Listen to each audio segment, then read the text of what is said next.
जय सिया राम।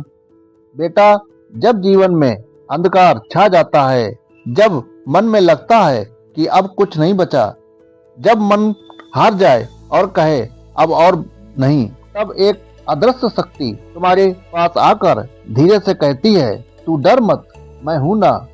यही आवाज है नीम करोली बाबा जी की। जी हाँ, तुम्हारे बाबा की। आज ये संदेश मैं तुम्हें सीधे अपने हृदय से दे रहा हूँ। मेरे बेटा, तुम सोचते हो कि तुम्हारे जीवन में सिर्फ दुख ही क्यों है? क्यों बार बार तुमको असफलता मिलती है? क्यों दुनिया के लोग तुम्हें समझते नहीं? तुम्हारी किस्मत क्यों तुम्हारा साथ नहीं दे रही? क्यों किस्मत तुम्हारे खिलाफ है? परंतु तुमने क्या कभी सोचा है कि अंधेरा हमेशा सूरज से पहले आता है?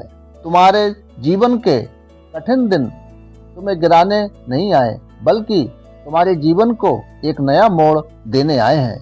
तुम समझो जरा इसको। जब मिट्टी को बर्तन बनना होता है तो इसको पहले पानी में गूंथा जाता है, फिर चाक पर घुमाया जाता है और फिर तेज आग में जलाया जाता है। अगर ये मिट्टी बोल सकती तो शायद चिल्ला उठती कि ये सब क्यों हो रहा है। लेकिन उस दर्द के बाद वह मिट्टी सुंदर और मजबूत बर्तन बन जाती है। ऐसे ही तुम्हारा जीवन भी है बेटा। ये कठिन समय ईश्वर की कार्यशाला है और तुम उनकी सबसे प्यारी रचना हो। बेटा, हार मान लेना ये सिर्फ अपनी ताकत को छोड़ना नहीं है, बल्कि ये ईश्वर के ऊपर से विश्वास हटा लेना है। तुम हमेशा सोचते हो कि मैं थक गया हूँ, अब और नहीं कर सकता। पर क्या कभी हनुमान जी ने कहा कि मैं थक गया हूँ? क्या कभी श्री राम ने कहा अब मैं हार मान लेता हूँ? नहीं बेटा, क्योंकि विश्वास थकान से भी बड़ा होता है। मैं आज तुमसे कह रहा हूँ, अगर आज तुम्हें सब कुछ खोया हुआ लगता है तो कल यही खोया हुआ तुम्हें नई शुरुआत का रास्ता देगा। जीवन में हार मानना ये वैसा है जैसे तुम बीज को जमीन में डालते ही खोद कर देखो अंकुर निकला या नहीं। समय लगता है परिस्थिति बदलने में। तुम धैर्य रखो, सब्र रखो। ईश्वर ने तुम्हारी कहानी अधूरी नहीं छोड़ी है, बस अगला अध्याय के लिए पन्ना पलटना बाकी है।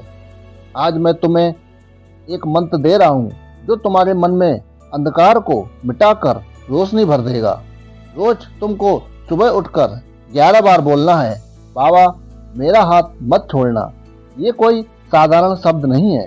जब तुम सच्चे मन से ये कहोगे तो तुम्हारे और मेरे बीच का बंधन इतना मजबूत और शक्तिशाली हो जाएगा कि कोई भी परिस्थिति तुम्हें तोड़ नहीं पाएगी। इसके साथ ही साथ रोज 2 मिनट ओम श्री हनुमते नमः का जाप करना है। ये सब करके तुम्हारे भीतर जितना भी डर, निराशा और असफलता है वह सब धीरे धीरे पिघल जाएगी। जैसे सूरज की गर्मी से बर्फ पिघलती है, वैसे ही तुम्हारा दुख ईश्वर के नाम से पिघल जाएगा। मेरे बेटे, एक बार मेरे पास एक युवक आया। उसकी आंखों में आंसू थे, निराशा थी। वह बहुत थका हुआ अपनी टूटी हुई आवाज से बोला, बाबा अब मुझसे और नहीं सहा जाता, मैं हर तरफ से थक गया हूँ। उसकी दयनीय स्थिति को देखकर मैंने उसका हाथ पकड़कर कहा, बेटा, हराने वाले को ही जीत का स्वाद मिलता है। कुछ महीनों के उपरांत वही युवक फिर मेरे पास आया। उसकी आंखों में चमक और चेहरे पर खुशियां छाई हुई थी। उसने कहा हमसे, आपने जो कहा था बाबा वो सच हो गया। आज मेरी नौकरी लग गई है, घर में सुख शांति लौट आई है। मैंने भी कहा कि ये मेरा कोई चमत्कार नहीं है, ये सब ईश्वर का चमत्कार है। अगर तुम भी विश्वास रखोगे ईश्वर पर तो तुम्हारे जीवन में भी कुछ ऐसे ही चमत्कार होंगे। मेरे बेटे, इस दुनिया में कोई भी इंसान अकेला नहीं है। तुम्हारा हर आंसू को, हर दर्द को मैं देख रहा हूँ। तुम्हारे हर दर्द को मैं सुन रहा हूँ। आज से तुम अपने मन में एक बात बैठा लो कि बाबा मेरे साथ हैं। जब भी कभी मन उदास हो, बस मेरी तस्वीर को या मेरे फोटो को देखना और कहना, बाबा मुझे हिम्मत दो। मैं तुम्हें विश्वास दिलाता हूँ, चाहे तुम्हारे सामने कितनी भी अंधेरी रात क्यों ना हो, मैं तुम्हें उस अंधेरे से निकालकर सुबह की पहली किरण तक ले जाऊंगा, क्योंकि अंधेरा कभी भी सूरज को रोक नहीं सकता। तुम बस अपने मन को नियंत्रण रखो, बाकी सब हम पर छोड़ दो। हमारा ये संदेश तुमको अगर दिल से छू गया हो तो इसे सिर्फ अपने तक ही नहीं रखना, इसे उन सब तक पहुंचाना जो इस समय दुख, निराश और हार की भावना से जूझ रहे हैं। हो सकता है तुम्हारे एक शेयर से किसी की दुखद जिंदगी बदल जाए। इसी के साथ वीडियो को समाप्त करते हैं। मिलते हैं अगली एक नई वीडियो के साथ। तब तक के लिए जय सिया राम।